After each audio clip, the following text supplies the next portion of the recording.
Atenção! Começa agora uma teleaula de Física do ensino médio. Você vai assistir a teleaula de número 43. Bons estudos!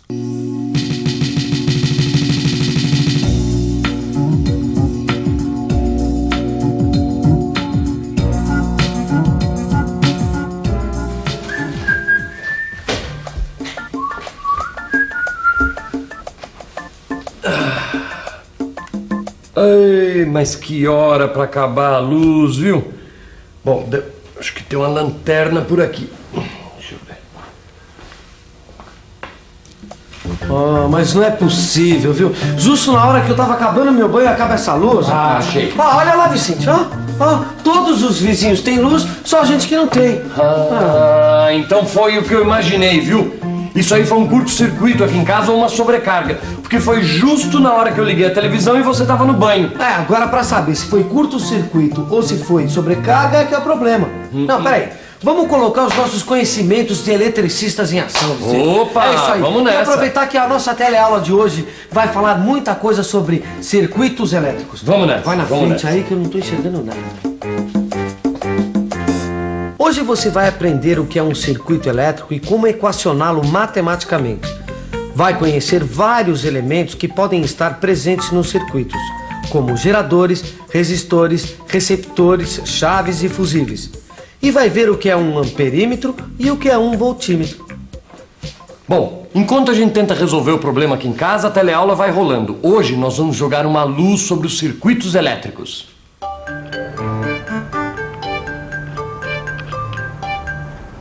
Tô vendo que você aproveitou muito bem as primeiras teleaulas sobre eletricidade, hein, Rosinha? Tá até montando um circuito elétrico. Pois é, Maristela, eu fiquei muito interessado no assunto. E eu tô tentando aqui entender na prática como é que funciona o circuito elétrico. Isso é ótimo, Rosinha. Agora, lembre-se que esse circuito aí é um circuito extremamente simples, porque existem circuitos muito complexos, como as placas de computadores, por exemplo. Olha, existem vários tipos de circuitos. E o que faz com que um circuito seja simples ou complexo? Olha, eu acho que as diferenças podem ser muitas, Rosinha, mas eu acho que a mais fundamental é o número de ramificações. Esse circuito como o seu, por exemplo, ele é um circuito em série, porque todos os elementos estão dispostos em série, sem ramificações. Uma placa de computador, por exemplo, tem centenas de elementos em série e em paralelo. Mas nós vamos ficar nos circuitos mais simples por enquanto, né? Exatamente, Rosinha.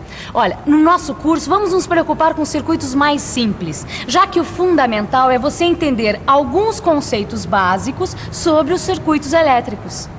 Um desses conceitos básicos diz o seguinte: num circuito em série, as cargas elétricas têm que percorrer o mesmo caminho. Assim, todos os elementos do circuito em série são percorridos pela mesma corrente elétrica. Aí, fica fácil a gente descobrir o valor dessa corrente. É só aplicar a equação do circuito. Você se lembra do circuito da lâmpada e da pilha? Vamos supor que a gente consiga acompanhar o movimento de uma carga elétrica nesse circuito. Aqui, nesse polo da pilha, por exemplo, ela tem um determinado potencial elétrico, que vai sendo modificado ao longo do circuito. Mas quando chegamos novamente a este polo da pilha, o potencial elétrico é sempre o mesmo. O que significa isso? Significa que sempre, no mesmo ponto, o potencial elétrico tem o mesmo valor. Se você pensar em termos de potencial elétrico, a variação foi igual a zero. A carga saiu da pilha com um potencial X e quando voltou para o mesmo lugar, ela tinha o mesmo potencial. Quer dizer, a variação é igual a zero. Com isso na cabeça, fica fácil entender a equação do circuito. Para encontrar o valor da corrente, basta somar algebricamente todas as variações de potencial elétrico do circuito. E como a gente viu, a variação é igual a zero. A equação é essa aí. Ela significa o seguinte: partindo de um determinado ponto do circuito, nós somamos todas as forças eletromotrizes, ou seja, todos os pontos onde a diferença potencial da carga aumenta. Essa soma é representada pelo σE. A seguir, nós subtraímos todas as forças contra-eletromotrizes e as diferenças de potencial devidas às resistências internas dos geradores, receptores e resistores do circuito. No final, chega-se no mesmo ponto do circuito com o mesmo potencial. Ou seja, Como mostra a equação, a variação da diferença de potencial é igual a zero.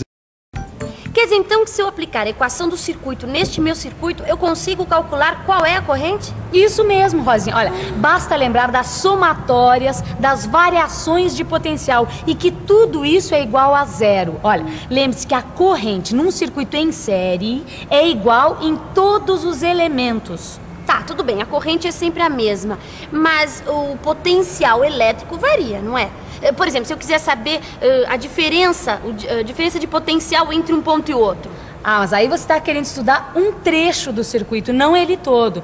Toda vez que nós queremos estudar trechos específicos de circuitos, nós precisamos usar a generalização da lei de Ohm.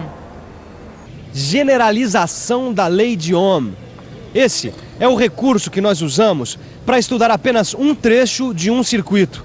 Por exemplo, quando nós queremos calcular a diferença de potencial entre dois pontos. Olha só esse circuito. Nesse trecho do circuito, nós temos corrente I igual a 1 ampere. Temos um gerador de força eletromotriz de 2 volts.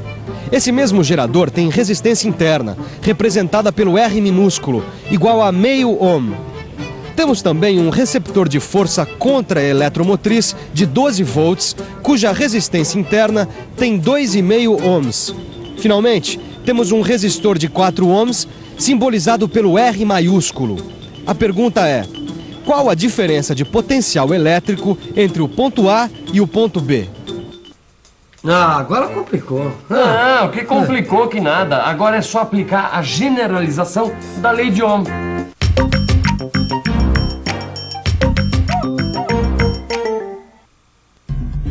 Em vez de sair e chegar ao mesmo ponto, como na equação do circuito, partimos de um ponto A e chegamos a outro ponto B.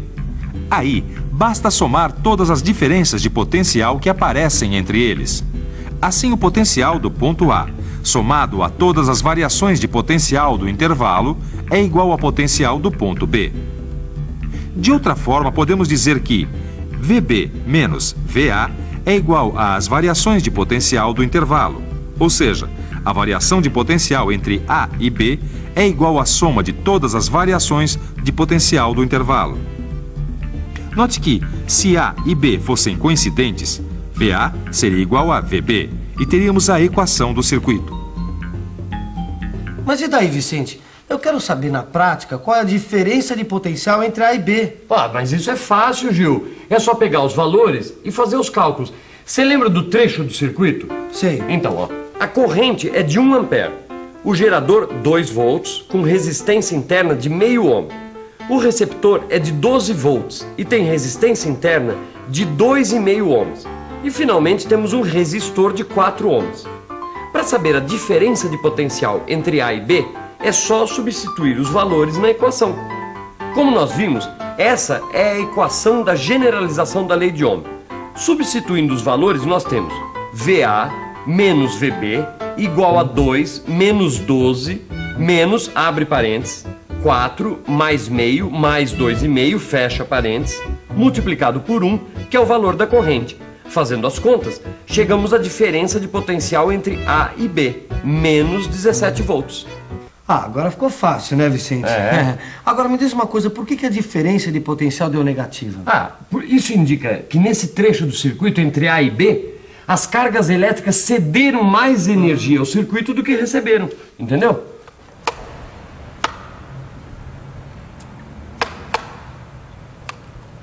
Algum problema, Rosinha? É, o radinho pifou, mas ela não quer funcionar. Mas deve ser as pilhas, Rosinha. Não. Eu coloquei uma pilha nova há pouco tempo.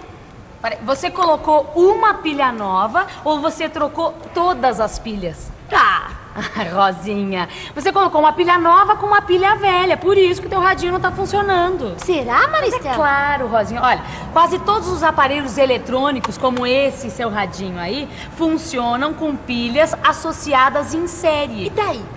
Daí, dá uma olhadinha nesse esquema aqui de circuito em série, olha só.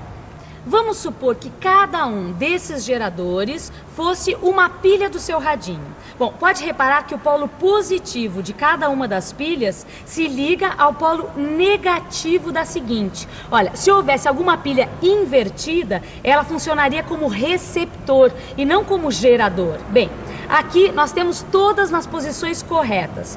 Assim, esse conjunto pode ter suas forças eletromotrizes somadas. O resultado da soma é a força eletromotriz do gerador equivalente. É como se todos esses geradores têm um só.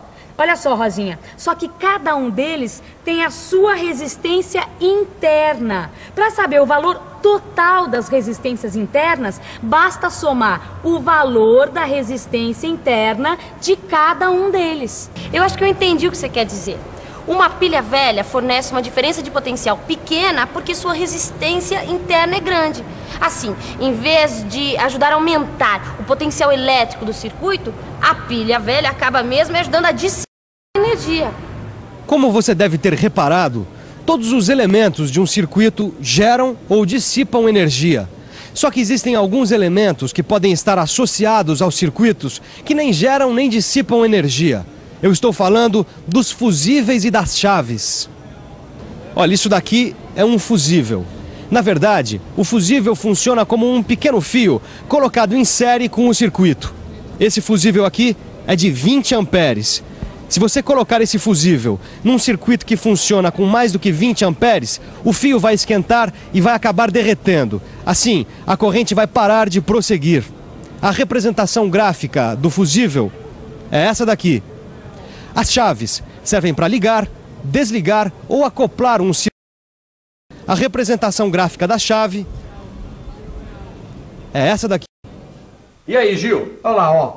É um fusível queimado, tá aí. Ah, eu sabia. Teve uma sobrecarga no quadro e o fusível queimou. Sabe o que foi isso? Foi a hora que eu cheguei, liguei a televisão, ficou tudo escuro. Porque você estava no banho com o chuveiro ligado. E o chuveiro e a televisão estão ligados no mesmo circuito do quadro. Entendeu? Então, na hora que eu liguei a televisão, a corrente aumentou e o fusível queimou. Ah, mas daí o eletricista devia ter colocado um circuito independente pro chuveiro, né? É lógico, né? É lógico. Agora me diz uma coisa, como é que a gente faz para descobrir quantos aparelhos a gente pode colocar num circuito? Gil, isso na verdade não é tão complicado. Pensa uma coisa, o chuveiro aqui da casa da gente tem 3.300 watts de potência. Isso, não é isso? Tá certo. Essa televisão mais 440. Você lembra daquela relação entre potência, diferença de potencial e corrente? Lembrei. Lembra disso? Sei. Então, aquela equaçãozinha, P de potência é igual a V de diferença de potencial vezes I, que representa a corrente. Tá lembrado disso? Tô. Então, vamos pensar um pouco? Vamos pensar um pouco. Deixe-me ver. P igual a V vezes I. Passando o V para o outro lado fica assim. I igual a P dividido por V. Agora, o P representa a soma das potências dos aparelhos ligados no circuito. Nesse caso, o chuveiro e a televisão. A voltagem do circuito é de 110 volts. Ah, tá aí. Quando os dois estão ligados ao mesmo tempo, a corrente é de 34 amperes. Olha, como o fusível é de 30 amperes, ele pifou. Tá legal, Maristela, mas sempre que eu quiser saber o valor da corrente ou a diferença de potencial, eu vou ter que aplicar essas fórmulas todas? Não se você tiver um amperímetro e um voltímetro. O amperímetro, como o nome já diz, mede a intensidade da corrente elétrica. O voltímetro mede a diferença de potencial, popularmente chamada de voltagem. Só que é importante lembrar, esses instrumentos interferem no circuito. Por isso, os valores obtidos com eles nunca vão ser iguais aos dados pelos cálculos. É isso aí. Os valores dados pelas equações são valores teóricos. Quando você usa um amperímetro ou um voltímetro, não pode se esquecer que eles também interferem no circuito.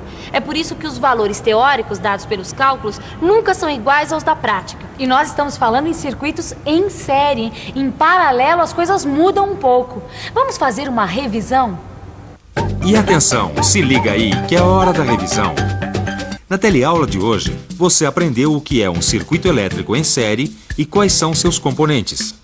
Aprendeu também a equacionar os circuitos elétricos através da equação do circuito e da generalização da lei de Ohm. Você viu o que são e como funcionam os fusíveis e chaves. Aprendeu como calcular a relação entre potência e corrente elétrica no circuito. Finalmente, você viu o que são e para que servem o amperímetro e o voltímetro. É isso aí. Por hoje chega. Agora você tem que revisar e aprofundar tudo que você aprendeu hoje. Na próxima teleaula, a gente vai falar de eletromagnetismo. Vai ser chocante.